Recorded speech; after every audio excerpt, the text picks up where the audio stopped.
ഏഴാം സ്ഥലം. ഈശോ മിശിഹ രണ്ടാം പ്രാവശ്യം വീഴുന്നു. ഈശോ മിശിഹായെ ഞങ്ങൾ അങ്ങേ കുമ്പിട്ട് ആരാധിക്കുന്നു. എന്തുകൊണ്ടെന്നാൽ വിശുദ്ധ കുരിശിനാൽ അങ്ങ് ലോകത്തെ വീണ്ടും രക്ഷിച്ചു. ഈശോ ബലഹീനനായി വീണ്ടും നിലത്ത് വീഴുന്നു. മുറിവുകളിൽ നിന്ന് രക്തമൊഴുകുന്നു. ശരീരമാകെ വേദനിക്കുന്നു. ഞാൻ പൂഴയിൽ വീണുപോയി. എൻ്റെ ആത്മാവ് ദുഃഖിച്ചു തളർന്നു. ചുറ്റുമുള്ളവർ പരിഹസിക്കുന്നു. അവിടുന്ന് അതൊന്നും ഗണ്യമാക്കുന്നില്ല.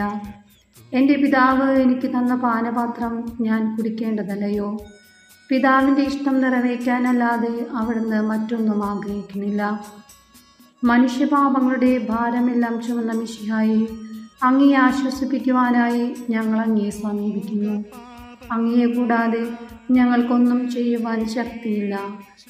ജീവിതത്തിൻ്റെ ഭാരത്താൽ ഞങ്ങൾ തളർന്നു വീഴുകയും എഴുന്നേൽക്കുവാൻ കഴിവില്ലാതെ വലയുകയും ചെയ്യുന്നു. അങ്ങേ തൃക്കൈ നീട്ടി ഞങ്ങളെ സഹായിക്കണമേ.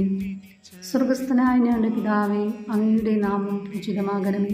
അങ്ങയുടെ രാജ്യം വരണമേ. അങ്ങയുടെ തിരുമനസ് സ്വർഗത്തിലേതുപോലെ ഭൂമിയിലുമാകണമേ. അന്നു വേണ്ട ആഹാരം ഇന്ന് ഞങ്ങൾക്ക് തരണമേ. ഞങ്ങളോട് തെറ്റ് ചെയ്യുന്നവരോട് ഞങ്ങൾ ക്ഷമിച്ചിരിക്കുന്നത് പോലെ ഞങ്ങളുടെ തെറ്റുകൾ ഞങ്ങളോട് ക്ഷമിക്കണമേ. ഞങ്ങളെ പ്രലോഭനത്തിൽ ഉൾപ്പെടുത്തരുത്, തിന്മയിൽ നിന്ന് ഞങ്ങളെ രക്ഷിക്കണമേ. ആമേൻ. നന്മ നിറഞ്ഞ മറിയമേ, സ്വസ്തി, കർത്താവ് അങ്ങയോടുകൂടെ സ്ത്രീകളിൽ അങ്ങ് അനുഗ്രഹിക്കപ്പെട്ടവളാകുന്നു. അങ്ങയുടെ ഉദരത്തിൻ ഫലമായ ഈശോ അനുഗ്രഹിക്കപ്പെട്ടവനാകുന്നു.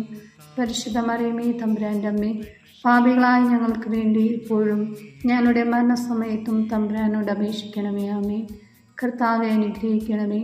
പരിശുദ്ധ ദേവമാതാവേ, ക്രൂശിതനായ കർത്താവിൻ്റെ തിരുമുറിവുകൾ എൻ്റെ ഹൃദയത്തിൽ പതിപ്പിച്ചുറപ്പിക്കണമേ.